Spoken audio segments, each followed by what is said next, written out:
Welcome to Next on the Tee with Chris Mascaro, where tour players, legends, and the top instructors in the game share their stories, insights, and playing lessons. Join Chris every week as he talks with the greats of the game. You are the smartest guy I've spoken to on radio or television in my career. And Chris, again, you're knocking out of the park. You're like 8 under par in this interview. If I ever have any research, I'm hiring your tail to be the research man. You're the best. You're a fantastic host and tremendously respected in the golfing community. Yeah, Chris, you do an amazing job, and your listeners are super lucky to have you, and it's always my pleasure. Chris Mascaro is the king of the golf podcast. Don't miss him on Tuesdays. Now, here's your host, Chris Mascaro.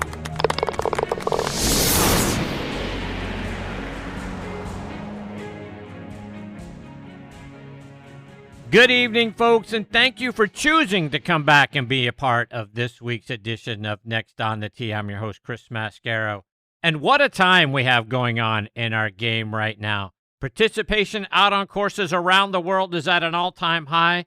On the LPGA Tour, we have Nelly Korda doing amazing things. She's won 5 tournaments in a row, tying Annika Sorenstam and Nancy Lopez for the all-time record for most consecutive wins.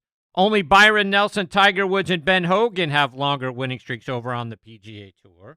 And speaking of the PGA Tour, Scottie Scheffler, right? Now 4 of his last 5 tournaments in the W column, including the Arnold Palmer Invitational, the Players, the Masters, and now the RBC Heritage. So we have 2 dominant players doing their thing at the same time, which is extraordinary. Pay close attention, folks. This is an historical time in our game. Not since Annika and Tiger, about 15 or so years ago, have we seen something like this. And speaking of 15 years, I'll tell you someone else who is doing amazing things and has never seen anything like this because he wasn't born yet, and that is 15-year-old Miles Russell. He is the reigning Junior Players Champion and reigning Junior PGA Champion, and not only did he become the youngest player ever to make the cut at a Korn Ferry Tour tournament, he finished tied for 20th after shooting rounds of 68, 66, 70, 66 at the Suncoast Classic in Lakewood Ranch, Florida. He's a lefty and obviously has a ton of game for being only 15 years old. Now, my hope is that people will just let him be. Let him play his game. Don't fill his head full of crazy expectations. Let's just marvel at this junior player's great talent and not put any tags on him like he's going to be the next anybody. Let him play. Let him have fun. And let's marvel at the things that he is doing out there. Okay, on to this week's show. In part 1, I'm going to be joined by our resident director of instruction, Tom Patri. I'll get TP's thoughts on Scottie and Nelly and the great things that they're doing. I'll also talk about why in the world did Victor Hovland go from winning the Tour Championship to making a swing change and changing coaches multiple times in the last 6 or 7 months. We'll also talk about Scottie's caddy, Ted Scott. He's about to make more money in just a couple of months than Arnold Palmer did in his whole playing career. I'll also get TP's thoughts on why TV ratings have dropped about 20%, including at the Masters, so far this year. A lot going on, a lot maybe driving people away from turning on those tournaments each and every week on TV. Tom will join me here in just a moment. Following him, former tour player and now one of the top instructors in our game, Larry Rinker, will be back. Rink and I will go back to 1983 and Larry's first time playing in the Masters. We'll hear about the practice round he got to play with Payne Stewart and Scott Hoke, his par 3 pairing with Gary Player and Gabe Brewer, and being in the final pairing at the 1984 Heritage Classic with Nick Faldo. That's when Faldo got his first PGA Tour win. We'll talk about all of those things, plus get a playing lesson from him when he joins me about 25 minutes from now. Then later this week in part 2 of the show, I'll start things off with PGA Tour caddy Kip Henley. Kipper is always so much fun to have as part of the show. What most people don't know is that he is a great player as well. He is one of the most decorated players in the history of the state of Tennessee. Among his many accolades are he is a 5-time Tennessee Player of the Year. He won the Golf Channel's Big Break 2 back in 2004. He's won the state section championship 4 times, the state open twice, and last summer he added the state senior open championship as well. Sounds like to me he's got the Tennessee State Grand Slam, if you know what I'm saying. Look, he is one of the great players that state has ever produced, and what has kept him out of the Tennessee Sports Hall of Fame is boggling my mind. I'm working on that, though. He'll join me to lead off part 2 of this week's show. And then we'll round things out with a return visit from one of Golf Digest's top young teachers in America, Eva Rogers. Eva teaches up at one of the most historic courses in our country, Medina Country Club. They've hosted several majors on that golf course. I'll talk with Eva about being selected to serve on the 2024-2025 PGA lead team and what that means.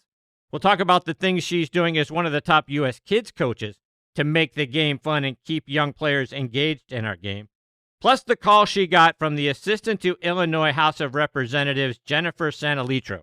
A lot to get into with Ava. She is just absolutely fantastic. So, folks, settle in, get comfortable, sit back and relax, and let us take your mind off everything else going on in your life for an hour tonight and then an hour a little bit later on this week. But as always, thank you so much for tuning in and taking the journey with me. Okay, before we get going, as I've been saying to you guys all season long, our resident director of instruction, Tom Patri, and I have been working with a company called Kickpoint, and they have done some magical things with our logos and created some polo shirts with some wonderful designs where they take our logos and turn them into designs on a polo shirt. They're absolutely outstanding. Kickpoint Golf is a private label custom golf apparel company making bespoke polo shirts, quarter zips, and hoodies for those selected clubs looking to take their branded game to a whole new level. If you want to check out their apparel, and again, it's going to knock your socks off, send an email to info@kickpointgolf.com. They'll get right back to you. There's no middleman. They're going to go right to the guys that do this work. You're going to check it out, and you are really going to love what they do. I'm going to start showing the polo shirts that they designed for me on my Instagram, @CTMascaro. Check them out there so you can get a sample of what they look like. These guys know where it's at. Now let's talk about golf getaways and buddies trip locations. When you're thinking about that, think about our friends over at the Macklemore, which is a wonderful resort located just south of Chattanooga, Tennessee, high atop Lookout Mountain. It is a casual 2-hour drive from Atlanta, Nashville, and Birmingham. The existing Highlands course is now ranked in the top 100 courses you can play in the U.S. by Golf Digest. The 18th hole is ranked in the top 10 finishing holes in the world. A second course, The Keep, is under construction and will open summer of 2024.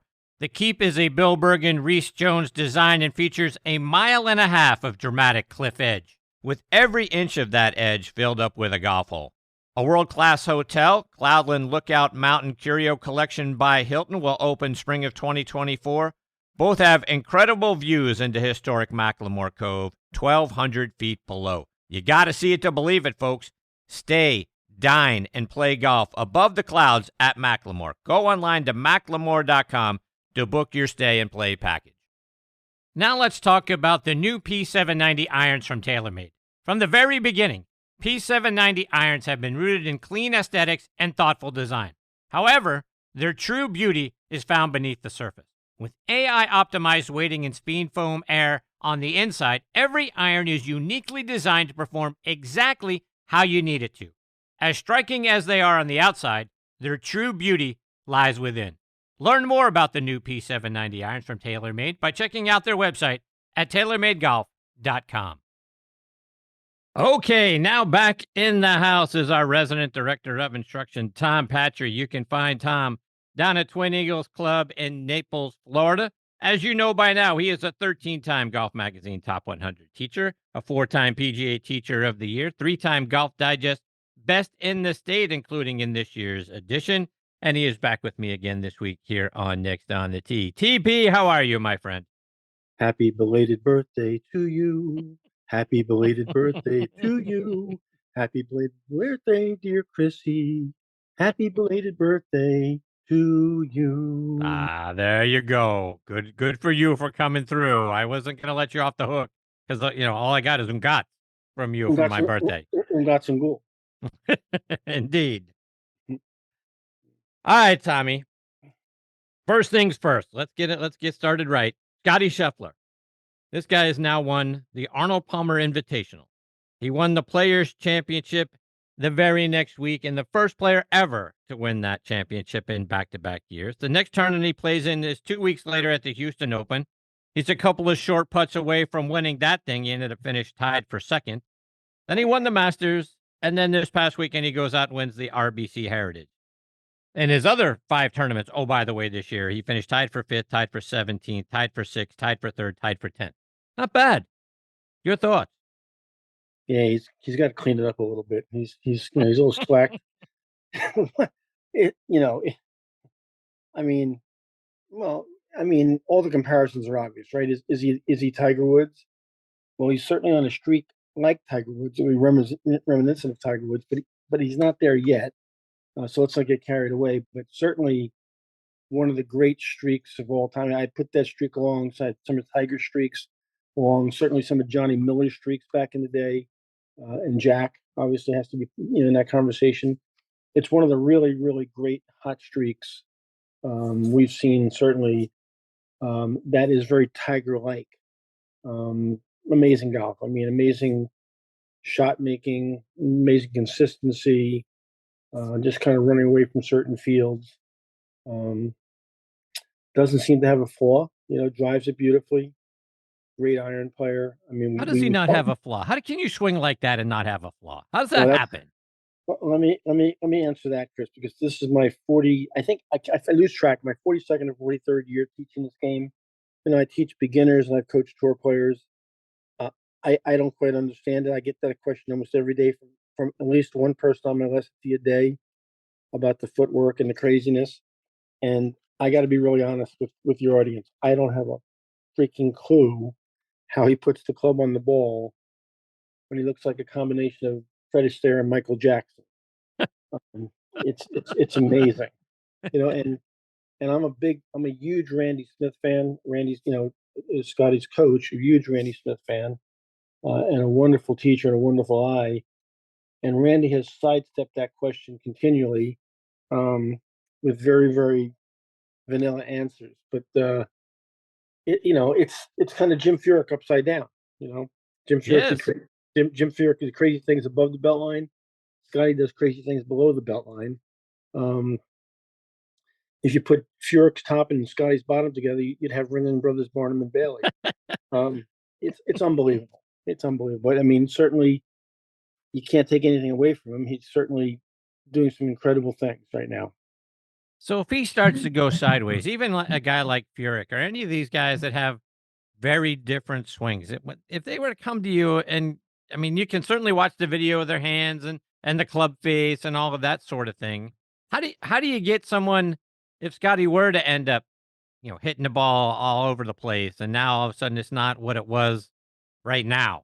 How do you get somebody like that back to where they were or are currently? When you look at that, you got to be like, I don't know, Scottie. I don't know how to help you. I don't think you're wrong, Chris. I mean, the thing about golf swings that are very, very unique or different, and we can put against Scottie in that category, we put Jim in that category. We can talk about Raymond Floyd's backswing. We talk about Chi Rodriguez. There's a lot of, Matthew Wolff, Bubba Watson. We can put a lot of people in those kind of categories that are, kind of outliers. None of those guys, by the way, that we mentioned have had the success that Scottie's had right now. When you have something that's an outlier, that's something really unusual and really radical, when it goes off, it's a hard fix to go back. I mean, it's a hard way to get back because we've been doing something that's so unconventional for so long. Some of it's just really, really great hand-eye coordination, a real gift. So if he goes off, I hope he doesn't come to me. You mentioned his shot making a moment ago. People are saying now that he's boring to watch because he's such a great ball striker. He isn't compelling. He isn't Tiger Woods, who hit the ball off the tee all over the planet and then made these miraculous saves and got the ball up and down the way that he did. Scottie hits fairways, he hits greens, he makes putts, ho-hum, next hole, next tournament. Is he boring to watch for you, or as an instructor, do you look at him and do you marvel and you want to see more of it? No, I want to see more. I'm intrigued by it. I mean, I'm intrigued by, I don't know. I mean, on my iPad right now, I probably got at least 25 Scottie Scheffler swings because I keep playing. I really do keep playing them. and taking the cursor and going back and forth and watch the arrival of the golf club and what's going on, on the ground with his feet, and just kind of intrigued to watch how he gets the club on the ball. So no, I marvel at it. I like to watch that stuff. I always enjoyed watching Furyk play.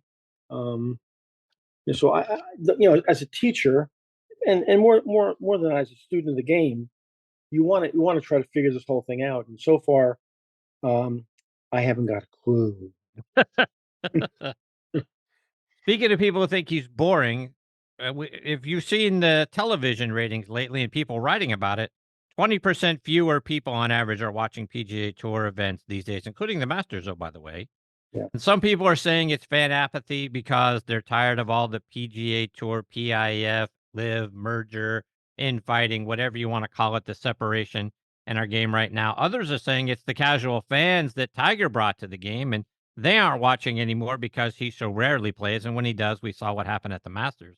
But do you or the people that you talk to, the members there at Twin Eagles, your students, do you feel like they're watching less golf because it's just not as compelling as it once was, or we're just tired of all this LIV and PIF stuff? I think it's a combination, Chris. I think some of it's the LIV PIF stuff that we're really getting sick and tired of listening to. I mean, we want to watch golf. We don't want to hear about the deal that is never going to happen, or seems like it's never going to happen, or who's defecting, or who's. It's like a soap opera. I mean, I don't watch Days of Our Lives either, right? I'm not really fond of it. And then part of it too is, if you looked at the Palmer era, the swashbuckling Palmer era, it was fun. It was exciting. You didn't know what was going to happen next. Same thing with Seve. You didn't know what was going to happen next. And certainly Tiger brought that element to the screen where you didn't know what tree he was going to hit over, around, or under and pull off some miraculous shot. And now there's Scottie. The sound bites are pretty vanilla. The golf is it's spectacular. Don't get me wrong. It's wonderful golf, but it's down the middle on the green, knock it in. Down the middle, knock it in, on the green, knock it in. So you don't have Palmer, you don't have Seve, and you don't have Tiger in that element. And again, of course, those sound bites were incredibly fun. You didn't know what was going to come out of Seve's mouth, or certainly didn't know exactly what was going to come out of Tiger's mouth at times. So there's that element too. It's not really.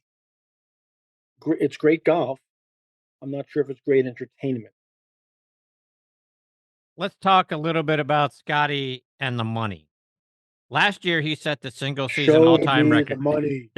He set the all-time record last year for the most money won on the course in a season. Now, take that with a grain of salt, right?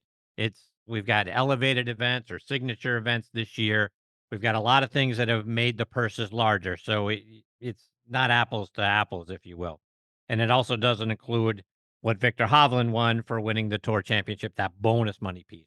But just in a single year on the golf course, he set the record $21 million. Jon Rahm, second all-time, not coincidentally, also last year at $16.5 million. So when you take a look at that was last year, and these guys are the top two money winners of all time on a single season on the golf course, Scottie's already third this year on that, and he's won $16.3 million over the last 43 days. Oh, by the way, that's $45,000 per hole over his last 5 events.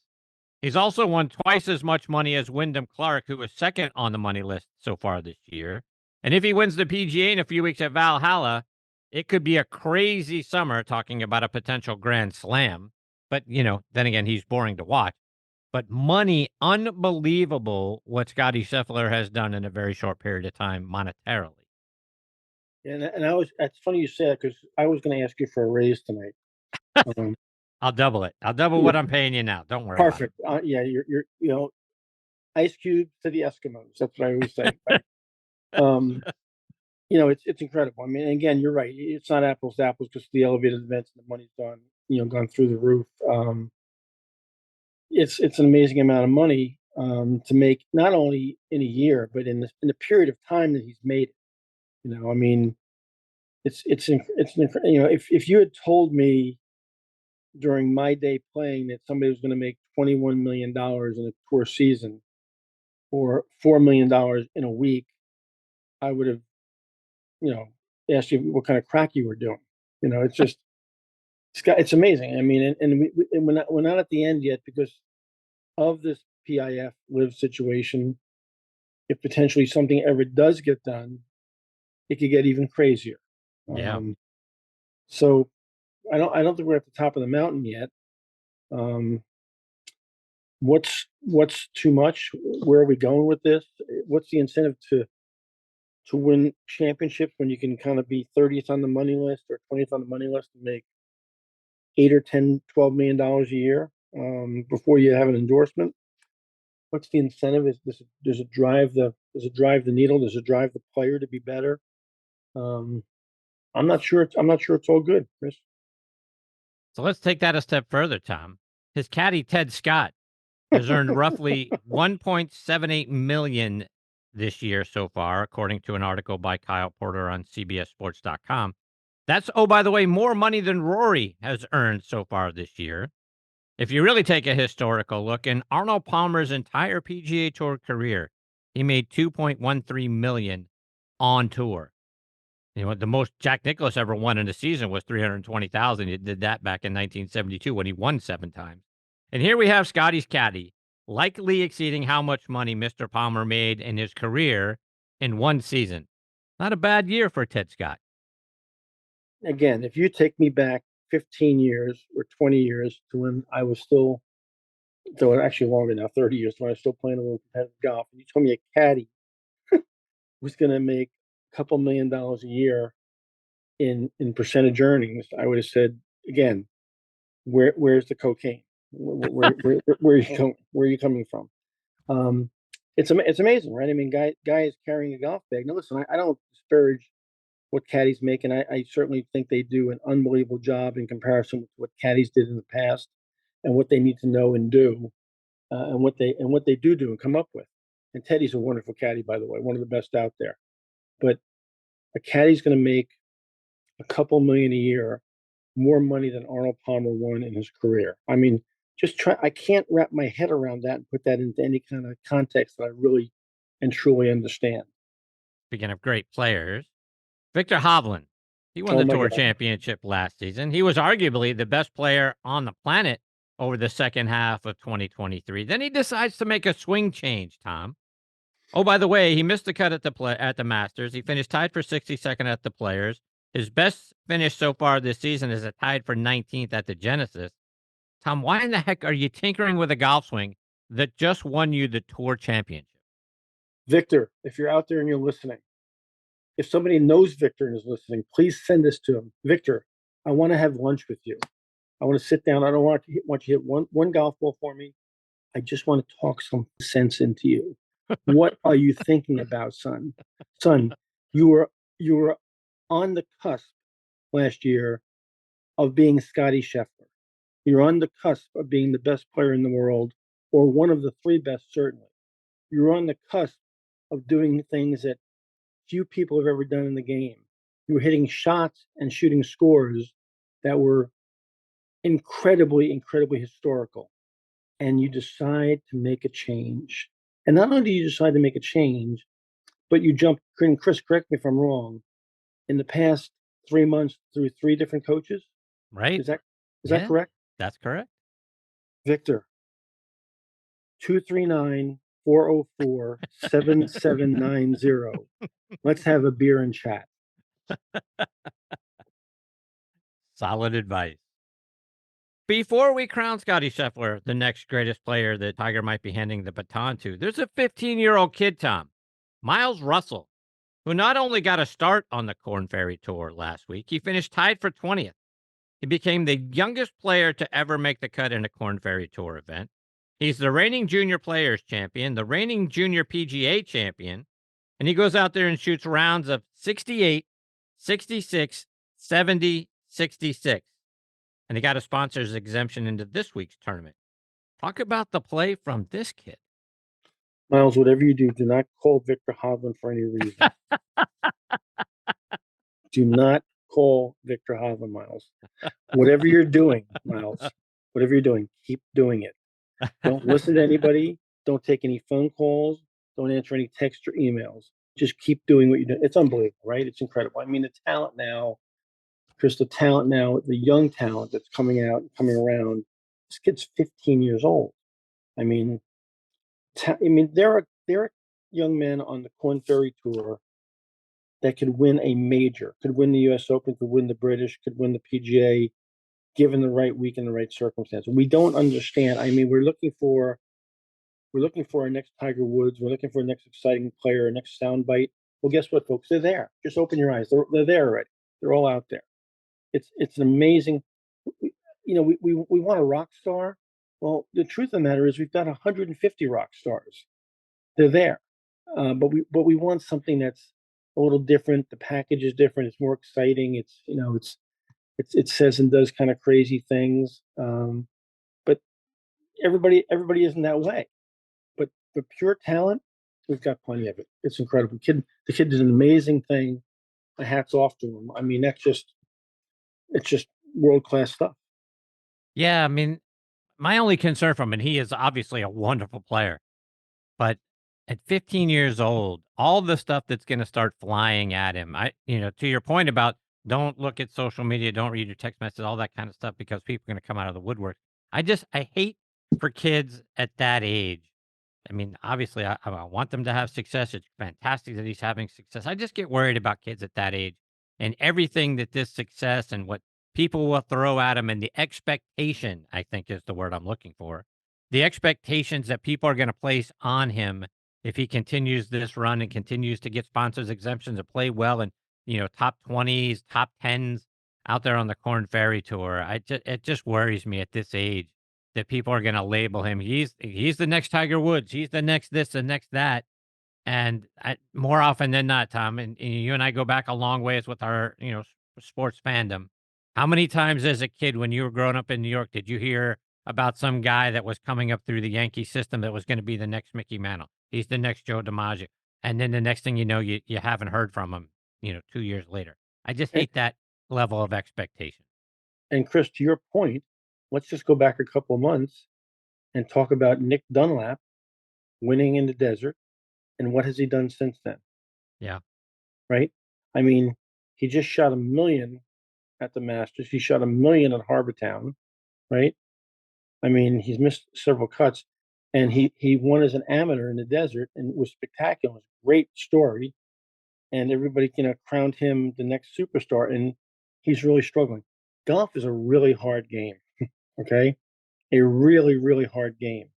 And it doesn't take much to go sideways. The same little tweak going in the right direction makes you Scottie Scheffler. And here's what people don't understand. The difference between Scottie Scheffler right now and Nick Dunlap isn't that big a difference.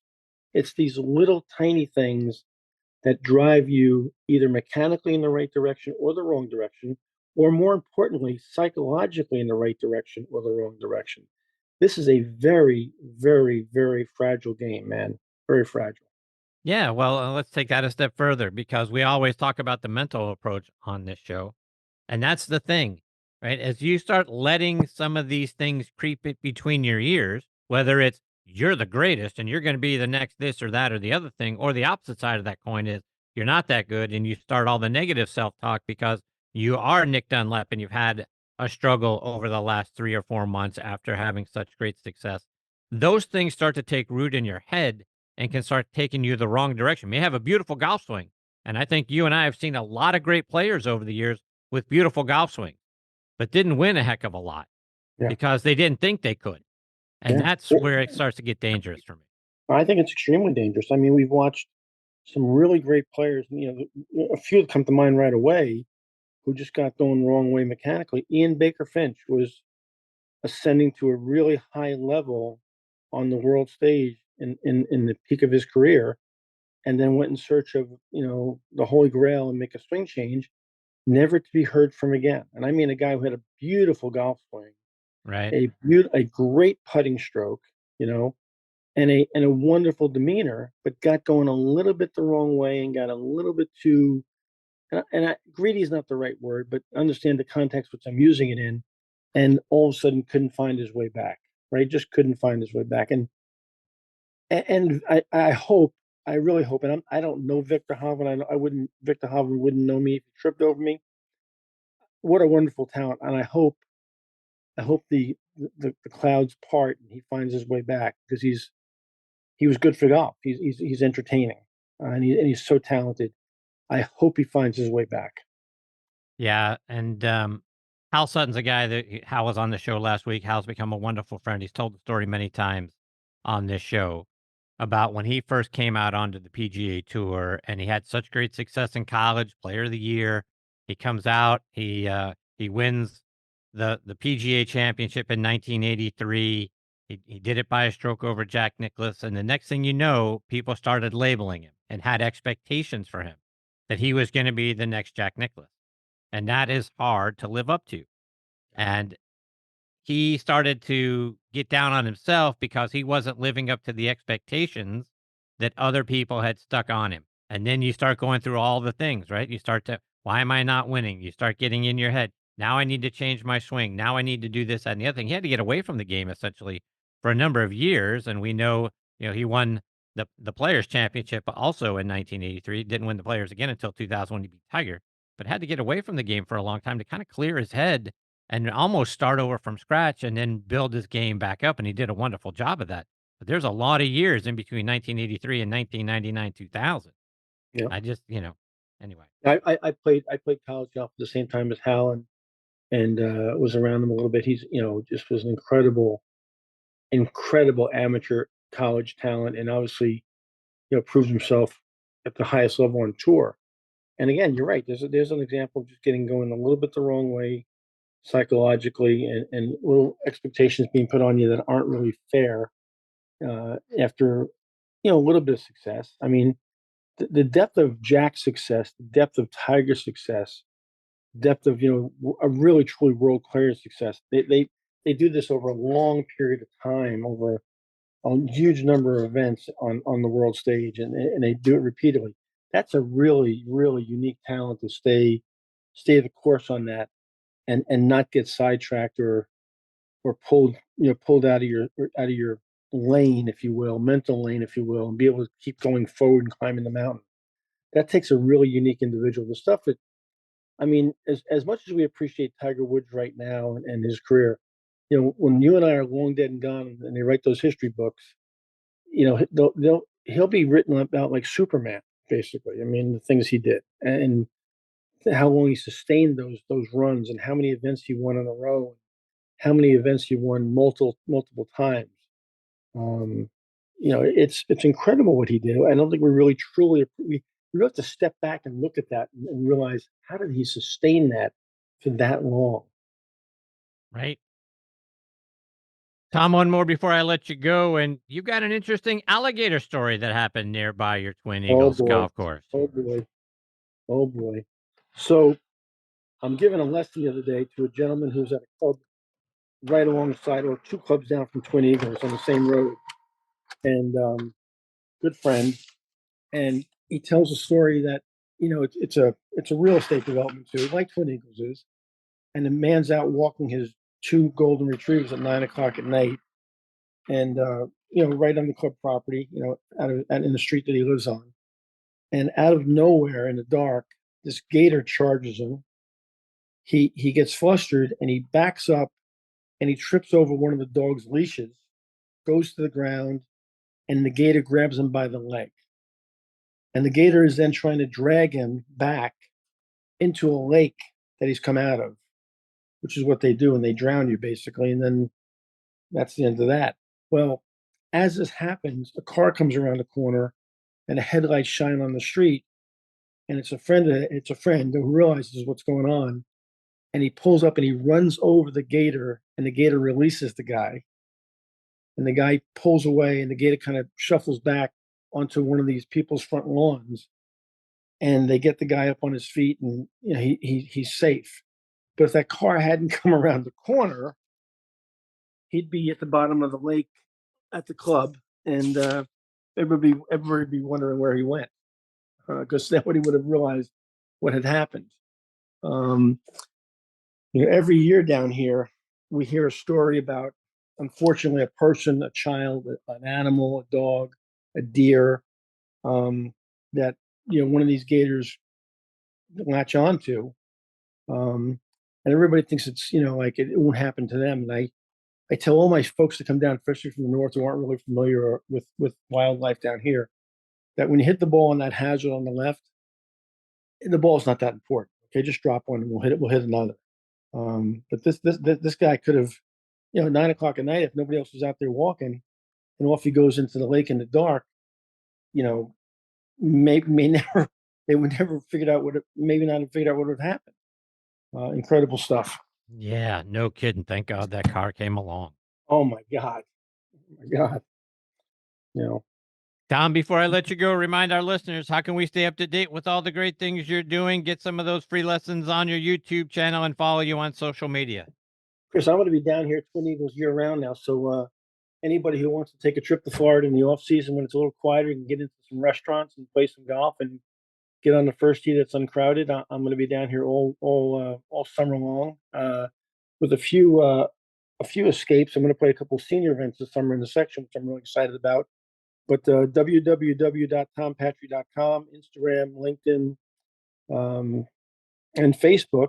And then certainly all that information, like I said, is available at the website. And more importantly, they can find me here every other Tuesday night with yours truly, my friend. And it's such an honor to be on with you, pal. And we say these things on the air and it sounds kind of fluffy and like we're pumping each other up. But, man, you do a great job. We all in the business love what you do. We have a lot of respect for what you do. You've given a bunch of us a platform that we wouldn't otherwise have. We appreciate what you do, pal, very, very much.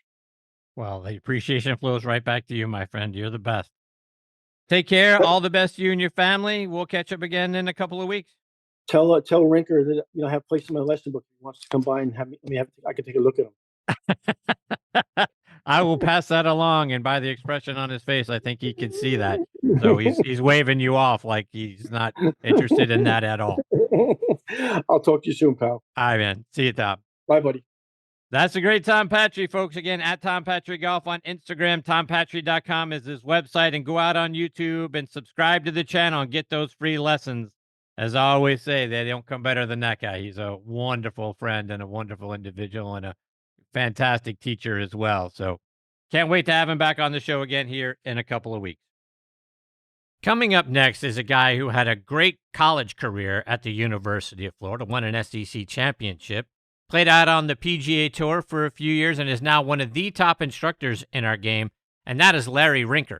Before I get to Larry, I was talking with Eddie Dry, VP of Domestic Sales for Strixon Cleveland Golf, at the PGA Merchandise Show earlier this year, and I said, Eddie, I like your CBX full-face wedges. How can they help an average player like me play better? Here's what he had to say.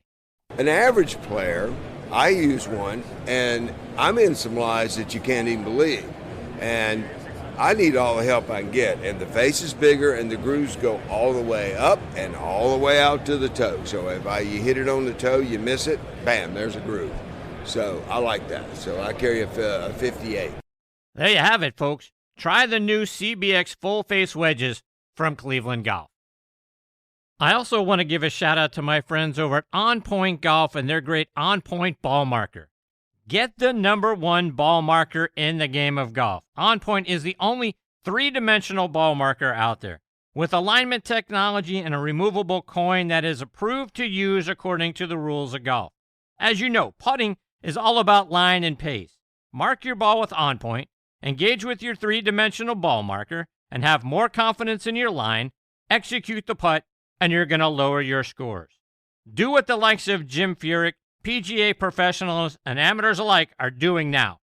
They use the #1 ball marker in golf and they lower their scores. You know Ken Duke and Thongchai JD. They won for the first time on the PGA Tour in 2023, and they were using an On Point ball marker. Get yours at onpointgolf.us and make more putts. And oh, by the way, you can also customize the removable coin for any club, event, or corporate outing. They make really great tee gifts and custom products. That's also going to help lower your score. I use On Point ball markers. Mine is black and gold, 3D black golf ball with a gold line down the middle to help me line up my putts. It's like having a 15th club in my bag. It's helped my game. Why wouldn't you let it help yours? Again, onpointgolf.us. See what I'm talking about. Order yours today. Now let's talk grips. I want to tell you about Lambkin grips. Every shot, as you know, has its own unique feel. The trick? Feel comfortable with each one. And comfort is built into the very DNA of Sonar Plus Black grips. Composed of their Genesis material that provides supreme comfort and durability, with their fingerprint technology, creates a strong connection and unforgettable touch. The game changes from shot to shot. The feel in your hand shouldn't. Lambkin, feel is everything. All right, now back with me, as you heard leading into this, is another one of the all-time great instructors in our game, Larry Rinker. Larry is from Stuart, Florida, and he's a part of a great golf family. He and his brother Lee both played out on the PGA Tour. His sister Lori played on the LPGA Tour. She won twice out there and regularly was amongst the top 10 during the 1980s and 90s. Larry played his college golf at the University of Florida, where he took the individual medal honors at the SEC Championship in 1978, and he was named All-SEC in 78 and 79, and an All-American in 78 as well. He turned pro in 1980. He won 6 times out on the mini tour. He teamed with Lori to win the 1985 J.C. Penney Mixed Team Classic, and over the course of his tour career, he had 2 second-place finishes, 2 thirds, and 26 top 10s. Like I say, he is now one of the top instructors in our game, and I couldn't be more honored. He is back with me again this week here on Next on the Tee. Hey, Larry, thanks for coming back on the show. Hey, Chris, thanks for having me. Good for you for turning down any of those free invitations from Tom Patri, because goodness knows you wouldn't want to ruin your backswing by letting him take a look at it. I'm not going to comment on that, but we've known each other for a long time. I'm the only rinker that hasn't had a lesson from him. So I wanted to stay that way. Good call. Good call out of you. Larry, I want to start off by getting your thoughts on what we're seeing right now on both the PGA and LPGA tours with Scottie Scheffler and Nelly Korda. We're seeing 2 players dominate on both of those tours at the same time. Have you seen anything like that happening concurrently before? Maybe Annika and Tiger. At one point, they were kind of like this. I don't think we've really seen a stretch. It'd be interesting to look back and see when's the last time someone won 3 out of 4 tournaments, like Scottie Scheffler's done. Or actually, he's won 4 out of 5. 4 out of 5, right. And Nelly Korda winning 5 in a row, obviously tying what Nancy Lopez and Annika have done on the LPGA Tour. So it's pretty interesting when you think, if you had a career and won 5 times in your career, that would be a nice career for pretty much everybody except the superstars. And you look at Scheffler winning 4 of the last 5, again, that would be a nice career, especially with 2 Masters in there. But it's really remarkable. I just feel both of them have found something. They don't want to wake up. They have a way they're going about it. I really believe Scottie Scheffler's faith has a lot to do with what he's doing. I think that keeps him grounded. He's not somebody going out and buying a Lamborghini after he wins a tournament. So he is someone that still has his roots and has his family. And with all the money he's made, it's almost like he just put it in a bank account and invested it and hasn't really started living the lifestyle of the amount of money he's making. So I just think him being so grounded, he's deep in his faith, his answers, what's most important to him in life is faith and his family. And then Nelly Korda, she has a beautiful golf swing. Her parents were both professional athletes. So she seemed more nervous on Sunday than Scottie did. And she even was candid enough to say that. But, it's pretty amazing. These are runs we do not see very often.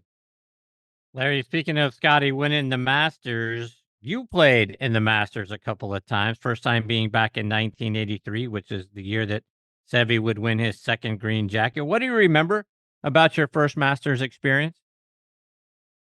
First, I had a dream that the first time I went to the Masters, I was playing in it. And so that was a dream that I got to live. I didn't dream past the first tee or playing in it. I didn't dream of winning it. But I did, growing up in Florida, dream that it would be really cool if the first time I went to the Masters, I was playing in it. So I got to do that. I would say I was very nervous. In '83, I'd only been on tour, hadn't even been on tour 2 years at that point. I did have a successful U.S. Open at Pebble Beach in '82. I was in the final group on Saturday there and finished tied for 15th, which that's how I got in the Masters in 1983. And that's how I got back in the U.S. Open at Oakmont in '83. But I was nervous, and it's a golf course that you just have to have your nerves in check. The greens are so fast, and the course is so undulating. There's so many awkward things about the golf course. You've got a lie on the 10th hole with the ball above your feet, which would make you want to draw the ball, yet you really want to hit a fade into that green. You've got a lie on number 9 with the ball below your feet where you'd want to hit a cut shot in, but you really want to draw it into that green. Just so many little things like that. Hole locations, you get a sand wedge in your hand on 13, holes cut front right or front left. You're just 5 yards over Raised Creek, and you want to be aggressive and go for it, but we saw balls land a little short of the flag and spin back in the water on both of those holes. So here you are. Finally, I got a chance to take a chance, and you've got to hit it 20, 25 feet past the hole because you can't make the mistake of putting it in the pond. But it's a huge advantage at Augusta to be able to hit the ball high and long. And historically, those have been the people that have won there. And then obviously, you have to be incredibly skilled around the greens with your short game and putting. And that is something that Scottie Scheffler is pretty amazing with. I think he's an underrated putter. I think he's better than most people think. And his short game, obviously, the stats show his short game's pretty incredible. It's like ho-hum on Sunday. Oh, the second hole, par 5. Oh, I'm just going to chip in here on the second hole for eagle to just kind of get the round going, get the coffee going. Just stuff that he does is really amazing. And like I said, it's pretty amazing what they're doing. But the Masters is a special place. I really cherish the 2 times I got to play. I wish I would have made the cut. It's the only major I did not make the cut in. But it's truly a special place, and it's a special week, and it's always something we really look forward to. And I really look forward to it this year because we had all the live guys playing, because I really want to watch Cam Smith play and DJ and John Rahm and Brooks Koepka. Those guys are world-class players. And so when you think of a major, you want to see all the best players in the world playing in that event, and it was great to see everyone playing. Speaking of some of the best players in the world, you had a practice round with Payne Stewart and Scott Hoke at the time. What was it like going around with those 2 guys? When I finished 15th at Pebble, the next tournament was Westchester, and I remember I was playing a practice round. I was on the first hole, and I was actually second tee, and the 18th hole kind of comes by there, and Payne was playing a practice round. He saw me. He runs over. He scissor kicks the gallery rope, runs up to me and says, "Hey, man, way to go. I got to win a tournament so we can play practice rounds together." So he wins at Quad Cities, and we played 2 practice rounds at the Masters, because I've got a picture of us on the first tee with different outfits on, the one that I posted online the week of the Masters. So we played 2 practice rounds there. So it was great, and it's great looking at these old swings, and you look at the way Payne swung the club then, and it just seemed there was a lot more to rhythm and tempo back in the day playing with wooden clubs. Today, everything is just so fast. The guys are in amazing shape. They work so hard to get in shape. They can make the golf club go so fast today. They just do a lot of things differently than we used to do as far as getting their bodies in shape. That's one of the big reasons why they hit it so far. Obviously, the clubs and the ball are really the equipment. That's the other component. But these guys are athletes, and they're bigger. They're bigger and stronger than we were when we played. You also got to play in the par 3 tournament with a couple of Masters champions and Gary Player and Gabe Brewer. What was it like going around in the par 3 with those two? Well, it was great. I've always been a student of the game. I've always liked to talk about the swing.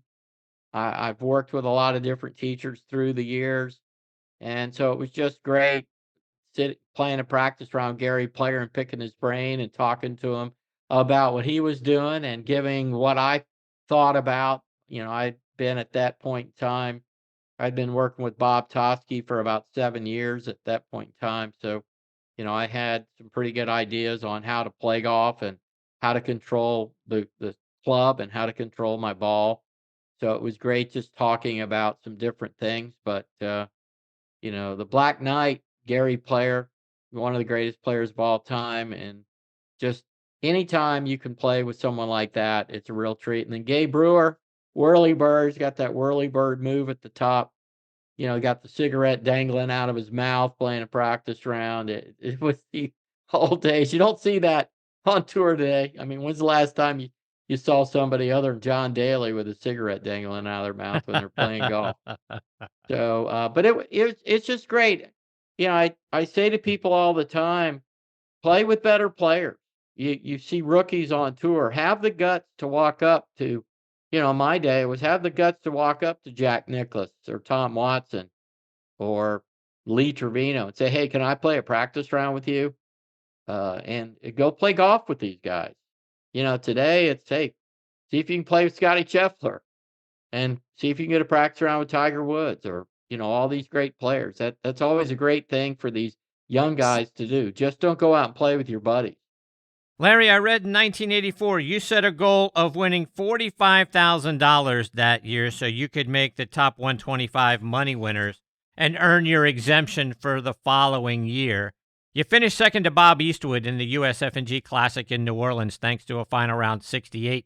You earned $43,200 that week, so you exceeded your goal. Were you the happiest runner-up ever that week? I was, and I think anyone that's never made the top 125, now it's the FedEx Cup, but the top 125, they don't get to play in the playoffs. Now it's top 70. But to make the top 125 was the whole thing. You didn't have to go back to the Q school, and that meant you had a job for the next year. So yeah, when I finished second there, I was so happy, and I remember, I was playing the last hole, and Eastwood was playing great. He had a 3-shot lead on me, and I had a couple shot lead on second. And I was like, just get this ball on the green, 2-putt, make a par, and finish second alone. That's a good step for you. That'll be your best finish. And I was able to do that, knocked a 4-iron on the green and 2-putted on 18 to finish second. And you're right. It was a huge difference, and I ended up finishing 60th on the money list that year, which was the old standard, what you had to do before 1983. So, but yeah, that was a huge moment in my career, that tournament. A few weeks later at the Heritage Classic, you were in the final group on Sunday with Nick Faldo and Dan Pohl. Faldo started the day 4 strokes ahead of you guys. He would go on to get his first PGA Tour victory that day. What was it like being in the final group and watching him get his first PGA Tour victory that day? It was great. And going back to New Orleans, I was in the next to last group on Saturday and Sunday at New Orleans. And it was interesting. I was playing well that year, but I got paired with Jack Nicklaus on Sunday at Pebble Beach, and I never played well with Jack, and I shot 80 or something at Pebble. And then now a few weeks later, I get paired with him at the Honda Classic on Sunday again and do not play well. And I was in the top 10 at Bay Hill going to play well, the home tournament for me living in Orlando. And so now here I am in New Orleans, and I hit my tee shot on Sunday in these tree roots. They had these tree roots at Lakewood Country Club. So I hit it there and had to chip out, and I make bogey on one. I'm like, okay, here we go again. Is this going to be another bad Sunday? And then I reeled off 4 birdies in a row And I finally played well on Sunday and got the job done. So now, just a few weeks after that, I'm in the final group with Nick Faldo, and I hadn't been there before, and I did not play well. I can't really remember a whole lot about the front nine other than it wasn't not a lot of highlights, but it was great watching Nick win. And sometimes, as Jack Nicklaus always said, you got to learn how to lose before you learn how to win. But looking back on that now and watching Nick Faldo swing before Ledbetter, it's kind of neat to see his swing and the way he went about himself. And, he really hasn't won many tournaments in the United States. I mean, other than the Masters, I think he only has 2 or 3 tour victories. I think there's only 3 others besides the Masters and British Open. And then obviously he won a bunch in Europe, but tournaments that he won in the United States, not that many. Larry, I want to switch gears because I'd like to get a playing lesson from you. And you've been using the Right Balance system, which has 3 swing models for years. Talk about what Right Balance is.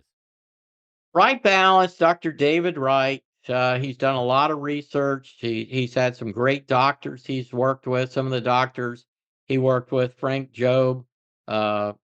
He has also been someone that's worked with the PGA Tour.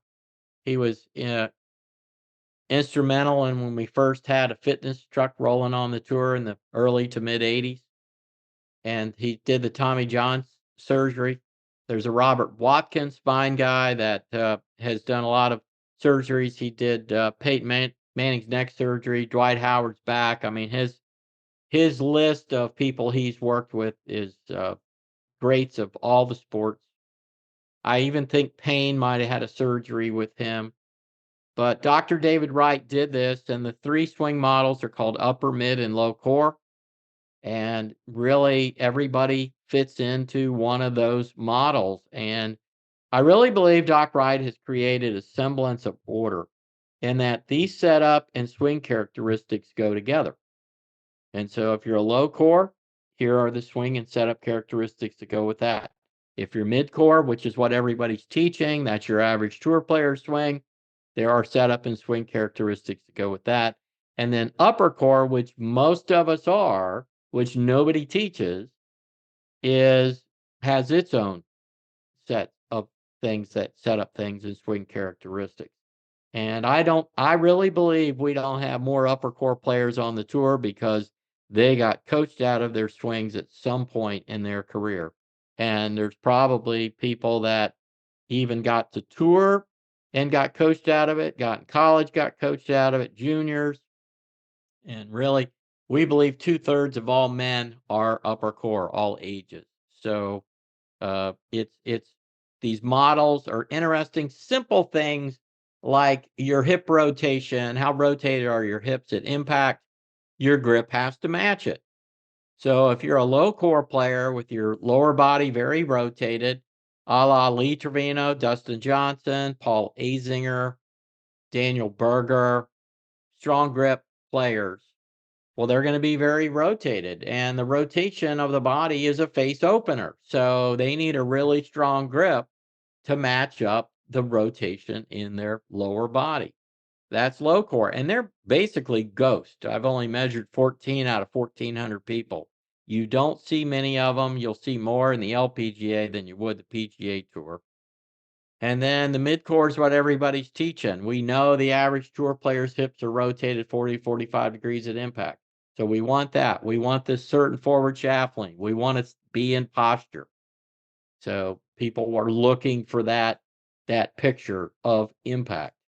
And then upper core players, we stand up, come out of posture, release early, and our hips are not very rotated, and we have the most neutral grip. So your grip has to match your hip rotation and how you release. And the release, how you release the club with your arms, hands, and wrists, there's different timings and things that you do.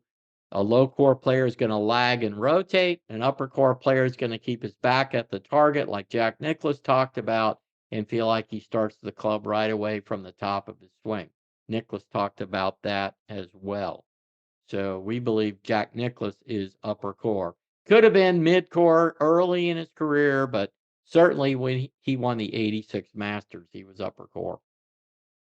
So, Larry, for our listeners that want to really get a better understanding of which one are they, what does this actually look like, where can they go online to see what you're talking about and follow you through how to understand which one of those three they are and what they look like? Just go to my YouTube channel. I have a lot of videos on there about the 3 swing models, and there are several videos on my YouTube channel that talk about the characteristics of each one. Some of the videos might even say, okay, which one are you?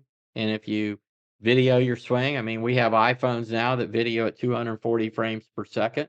You know, a lot of people think they're rotating their body through the ball, but they actually aren't that rotated when they hit it. So, but there's a lot on my YouTube channel. I post a couple videos a week on social media. Normally they're short, so they're under a minute, but there's all kind of stuff on YouTube. I wrote a book, an ebook on the upper core swing. They can get that at my website, larryrinker.com. But there's definitely a lot of stuff out there. It's called Right Balance, WRIGHT balance.com. And so there's tons of stuff out there if you just hit Google. And Larry, as you alluded to a moment ago, you've got a lot of really great lessons that can be found out on your Instagram posts. Talk about how people can follow you on social media and check out those as well. On Instagram and Facebook, it's Larry Rinker Golf. So all you would have to do on those social platforms is go there. On Twitter, it's just Larry Rinker. And then my YouTube channel is Larry Rinker Golf. So I'm posting on those 4 weekly. And I really try to give in a short, under a minute. I'm trying to give, some tip. Here's a tip. It's funny. Some of the comments, it's like, hey, that's a golf lesson, what you're asking for. I mean, I'm just really trying to put a tip out there. But, I have tips on everything. I mean, I'm really a total game instructor. I teach putting, short game, distance wedges, full swing, do a ton of playing lessons, full day golf schools. So really, I'm all about teaching the whole game. I'm quasi can talk about the mental game because I've worked with some of the greats, Bob Rotella, Dick Coop, Fred Shoemaker. I've got a lot of personal experience in that space as well. To your point about golf schools, so this one more before I let you go, but for folks that want to be in one of your golf schools or check out dates and things of that nature, how can they get more information about that? They can find out about them at larryrinker.com. My cell number and my email address is on every page of my website, and they can go there. I don't have specific dates that I have golf schools. It's really what days we have available at the golf course and what days I'm not booked. So people just contact me and they tell me generally when they want to come down. I don't put people together that don't know each other. So if you're by yourself, it would be a private. But if it's 2, 3, and I have 4 people coming for a 3-day school on Sunday, so I like having the groups already put together when they come to me. And so that's the way I do it. And I have itineraries and all the information you might need in regard to what we do at the golf schools on my website, larryrinker.com. Larry, I can't thank you enough for taking time out of your busy schedule to come back and be a part of the show. I had 4 pages of notes and hardly got through one. I hope we get the privilege of having you back on the show again sometime soon. Anytime, Chris. Thank you so much for having me. And hey, congrats on your podcast. You're highly ranked. And I had a show on Sirius XM for 6.5 years. I know how much work it is. And congrats to you. You're doing great. Well, I appreciate that very much, Larry. Means a great deal to me. Take care, my friend. All the best to you and your family. We'll catch up soon. Keep swinging. You bet. Take care, Larry. That is the great Larry Rinker, at Larry Rinker Golf on Instagram, at Larry Rinker on Twitter, and LarryRinker.com is his website. Folks, I'm telling you, when I say I had 4 pages worth of notes, I really did, because there are so many great tips out there, and we'll maybe get the opportunity to have Larry back on and go through some of them.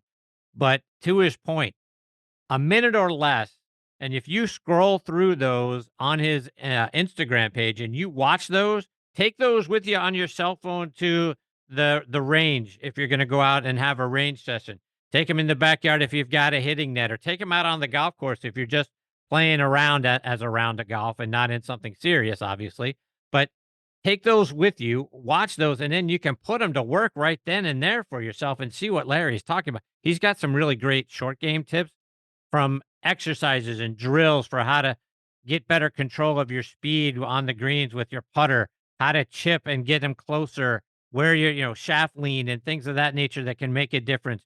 Face of the club versus toe of the club that might make you hit it a little bit softer if you've got firm and fast greens. There are so many great playing lessons available for you on Larry's social media and on his website. I can't recommend it highly enough.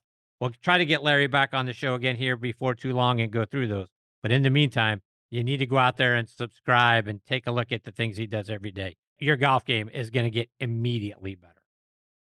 All right, my friends, I'm going to put a bow on part 1 of this week's edition of the show. My sincere thanks to Tom Patri and Larry Rinker for joining me in this part of the show. Coming up in part 2, you'll hear my conversations with Kip Henley and Eva Rogers, 2 fantastic individuals. Kip is a very undervalued. Kip is one of the most underappreciated and undervalued players that the state of Tennessee has ever put out. You listen to what his resume is, and I'll go through that in his introduction in the next part of the show, but tremendous, the things that he has accomplished in the state of Tennessee golf. And if you follow him on Twitter, at Kip Henley, you know what a great follow he is and how much fun he is. Even though we don't always agree, I always respect his opinions, and he always makes me smile. And Eva Rogers is just one of the most wonderful people, a great U.S. kids instructor, and someone who has been named by Golf Digest as one of the best young teachers in America. So come back, listen to part 2, hear those conversations. You're really going to enjoy them. They are 2 wonderful individuals. But as always, folks, I can't thank you enough for tuning into this part of Next on the Tee. You guys are the best supporters in the history of podcasts. I mean that very sincerely from the bottom of my heart. I can't thank you enough for all of your wonderful support. Until next time, hit 'em straight, my friends.